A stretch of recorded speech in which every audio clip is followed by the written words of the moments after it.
comic book Darth Vader.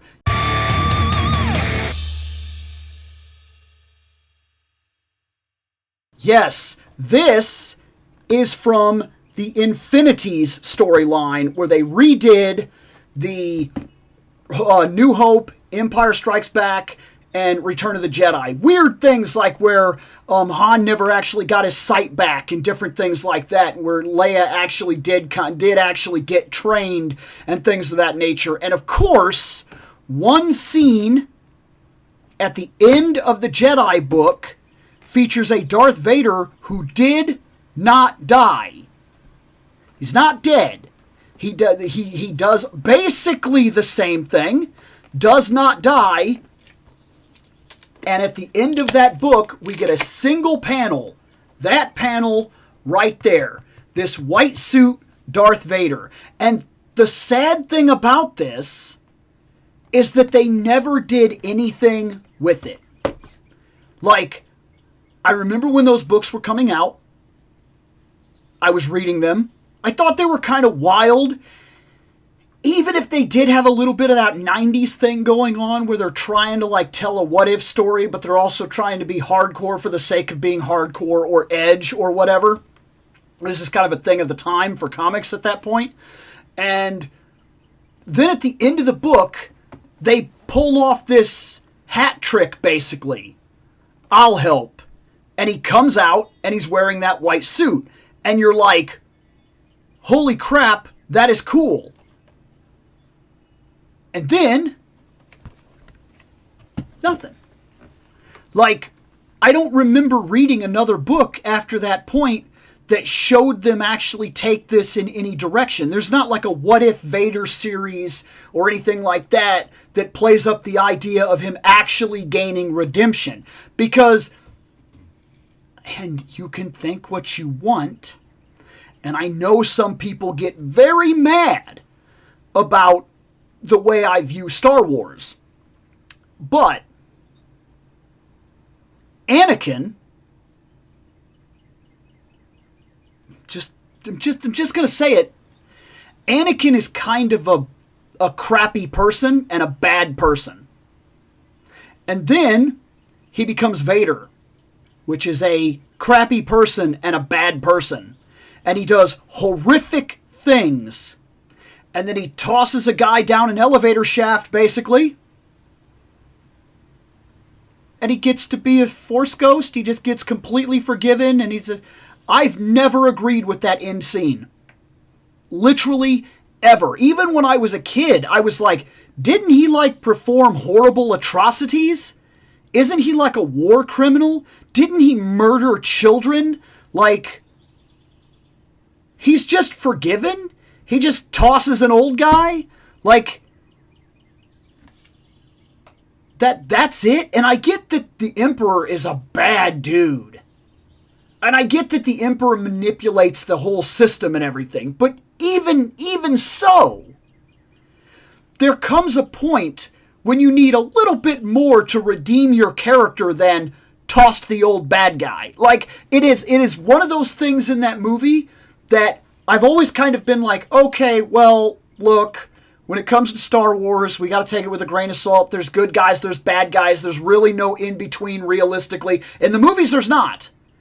All that gray Jedi stuff, that's an outside of canon. That's another thing, too. I have an old video here that I talk about canon, where I feel how canon actually works. Canon is anything as to where the property makes its home. The property, Star Wars, makes its home on screen. If it happens on the screen, that is canon. If it doesn't, don't talk to me about it. Like, it's not that I don't like extra things. I bought this and I read this, so I like extra things. And I've read a lot of books.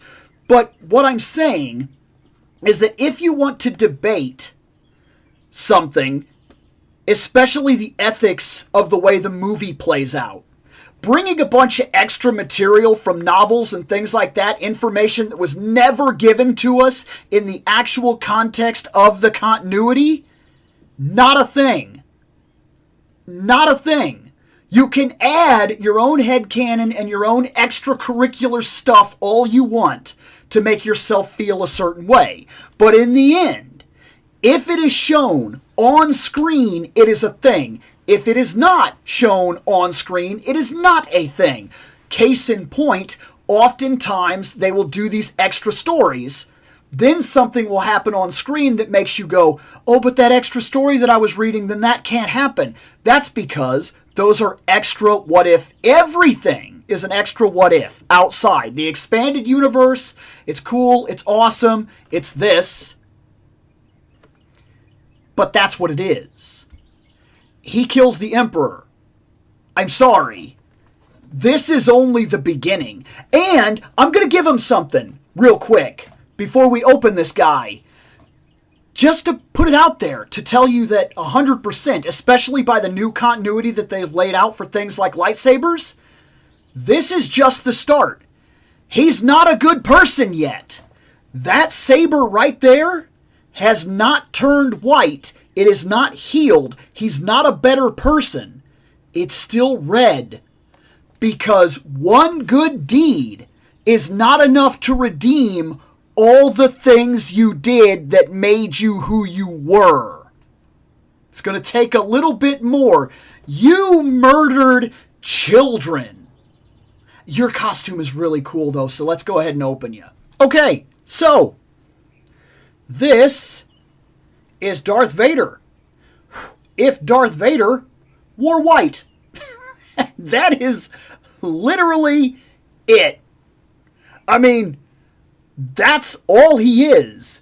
But it is an effect, man. Like, you get so used to seeing Vader in that black costume, and you get so used to the idea of what he is, that, like, this small change, this small color change right here, I mean, it's everything you want it to be.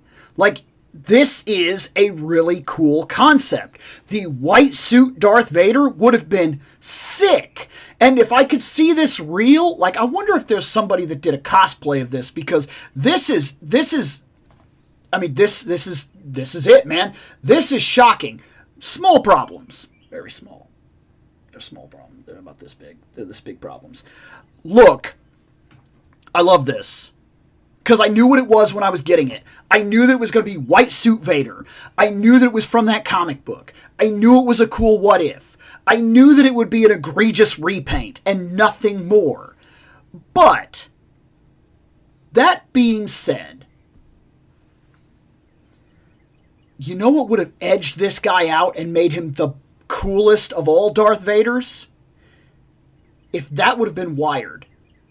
Can you imagine a wired cape on this dude? Able to just slash and hit and everything and have all this do all the craziness that you want it to do?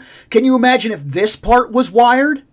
I'm asking for a lot, but this is not a single release. This is cool. Like, think about what this is. This is a special figure released in the Black Series from a concept that is basically automatically a deluxe character. Like, automatically. They could have done anything. They could have done anything. Nothing was holding them back. We would have paid the money for White Suit Vader if they'd have said, hey, it's going to cost a little extra. We did wireframe cape. We did wireframe bottom. Hey, it's going to cost a little extra. He's going to come with multiple hands. Like always, trigger finger hand. Stop it. Like, Black Series. Stop it. Just stop. Like, what? I know that it's Star Wars. Stop giving the Jedis trigger finger hands. Unless you want to give me a specific moment. Obi-Wan does use a blaster. Once. That's it. Vader never uses a blaster. Ever. Not even one time on screen ever. If you want to make it have a little more sense, give me that flat hand. Let him block lasers. Where's that? Look, and don't misunderstand, I am not complaining about this guy. I'm literally giving the standard tiny nitpicks that I can give, because all in all, what this guy is he was about a $30 Vader that I actually got on sale, so I think I paid less than that, and he'll go on the shelf and he'll do exactly what I want him to do. Stand next to the other Vader and be cool. He comes with a red lightsaber, which is more than likely just an exact perfect repack of the one that we already got. But if you wanted to make the argument that he's Jedi now, all they had to do was swap out this color blade, but they didn't do that. And I can't help but feel like that's on purpose. They gave you a red blade, because this is only the beginning of redemption. Only the beginning. It's going to be a while before he actually becomes that good person.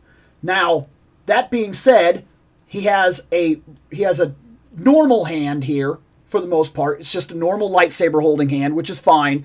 And then he has the gun hand for reasons. Like, maybe you could argue that this is like the choking thing that he does.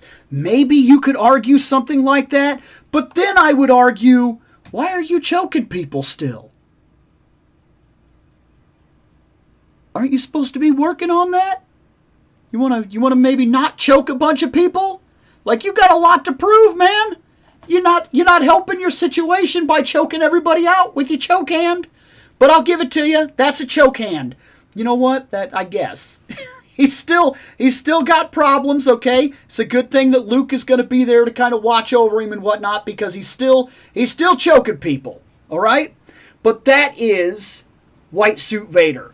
It's nothing extraordinary. It's not going to blow your mind. It's not going to be the coolest toy you ever put on your shelf. But in all honesty, I knew that going in.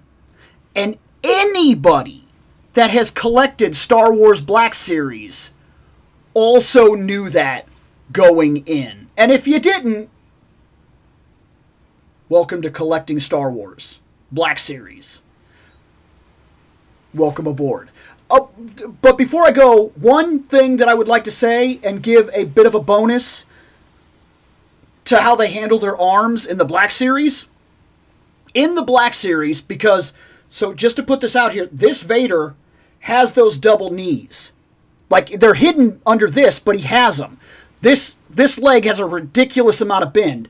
And that arm, though it is a single joint, that is a lot of bend on that. That's good for a single joint arm, giving him all this round movement and making sure that that little cut is there so that he can get his arm all the way up. That's pretty good. And I'm going to give that to them, because posing some Black Series figures when they only have the single elbows and the single knees, that's a problem sometimes. Now, have I collected a mass of these? I have not. My playlist for Star Wars in terms of collecting the Black Series is slim. I do not buy very many of them, and they have to very blatantly speak to me or mean something directly, or I am not interested. I do not, but I'm saying 90% of the line, I'm blind to it. It just doesn't mean anything to me. But this is really cool.